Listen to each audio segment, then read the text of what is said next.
नमस्कार। प्रादेशिक समाचार के साथ मैं मनोज कुमार शर्मा।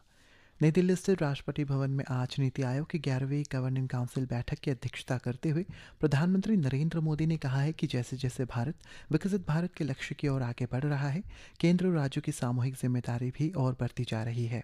प्रधानमंत्री ने कहा कि राज्यों के बीच सहयोग, संवाद और विचारों के आदान प्रदान की भावना को बढ़ावा दिया जाना चाहिए।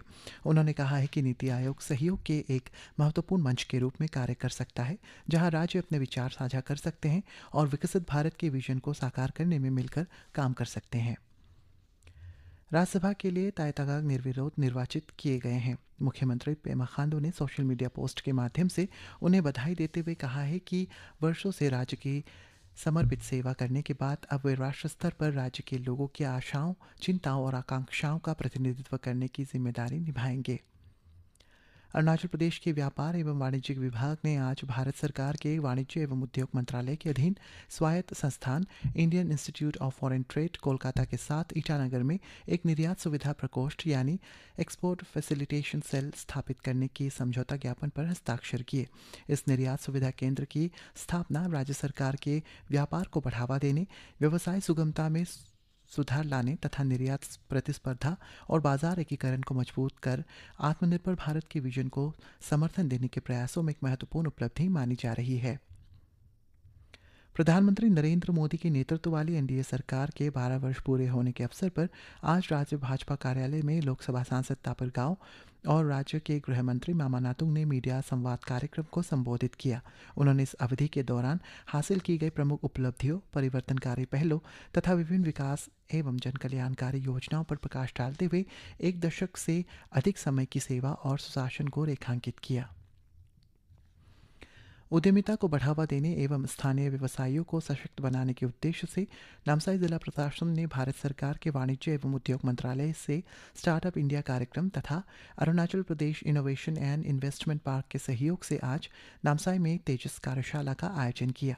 कार्यक्रम में जिले भर से उभरते उद्यमियों, स्वयं सहायता समूहों, शिल्पकारों, विद्यार्थियों तथा रोजगार की तलाश कर रहे युवाओं ने भाग लिया। प्रारंभिक बाल शिक्षा के भविष्य को नई दिशा देने के उद्देश्य से पान्योर जिले की याजाले स्थित राजकीय उच्चतर माध्यमिक विद्यालय में आज क्षेत्रीय आंगनबाड़ी कार्यकर्ताओं के लिए हमारा आंगनबाड़ी हमारा गर्व विषय पर नेतृत्व कार्यशाला आयोजित की गई। कार्यक्रम में सभी 120 स्थानीय कार्यकर्ताओं द्वारा भाग लिया गया। कार्यक्रम के दौरान उत्कृष्ट आंगनबाड़ी कार्यकर्ताओं को सम्मानित करने के साथ ही बच्चों के लिए अनुकूल वातावरण विकसित करने के लिए आंगनबाड़ी एक्सीलेंस इनिशिएटिव की शुरुआत भी की गई।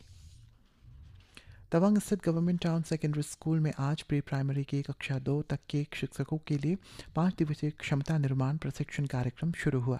ये कार्यक्रम शिक्षा विभाग तवांग की निपुण भारत पहल के अंतर्गत समग्र शिक्षा द्वारा आयोजित किया जा रहा है।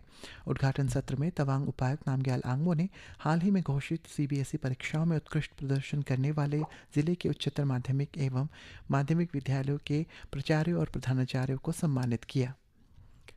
जिला कृषि कार्यालय और कृषि विज्ञान केंद्र बालक द्वारा आज रायांग एक गांव में खेत बचाओ अभियान पर जागरूकता कार्यक्रम आयोजित किया गया। कार्यक्रम में 36 किसानों और महिला कृषकों ने भाग लिया। इस दौरान संतुलित उर्वरक उपयोग, प्राकृतिक खेती, किसान सारथी पोर्टल पंजीकरण, बीजामृत और जीवामृत के उपयोग, देशी बीजों के संरक्षण, पारंपरिक प्राकृतिक कृषि पद्धतियों तथा पौध किस्म संरक्षण एवं किसान अधिकार अधिनियम के महत्व के बारे में जानकारी प्रदान की गई। 52वीं कैपिटल कॉम्प्लेक्स द्री फेस्टिवल वॉलीबॉल चैंपियनशिप 2026 आज नाहरलगुन के पापुम नाला स्थित द्री ग्राउंड में शुरू हुआ।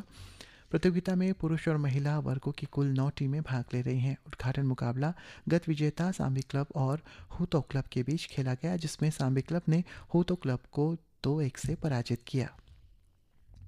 और महीने भर चलने वाला 2026 फीफा वर्ल्ड कप आज रात मेहिको सिटी में शुरू होगा। उद्घाटन मुकाबले में मेज़बान मेहिको का सामना ग्रुप ए के दक्षिण अफ्रीका से होगा। यह मैच भारतीय समयानुसार रात 12:30 पर शुरू होगा। इस बार का विश्व कप इतिहास का सबसे बड़ा संस्करण होगा, जिसमें टीमों की संख्या 32 से बढ़ाकर 48 कर दी गई है।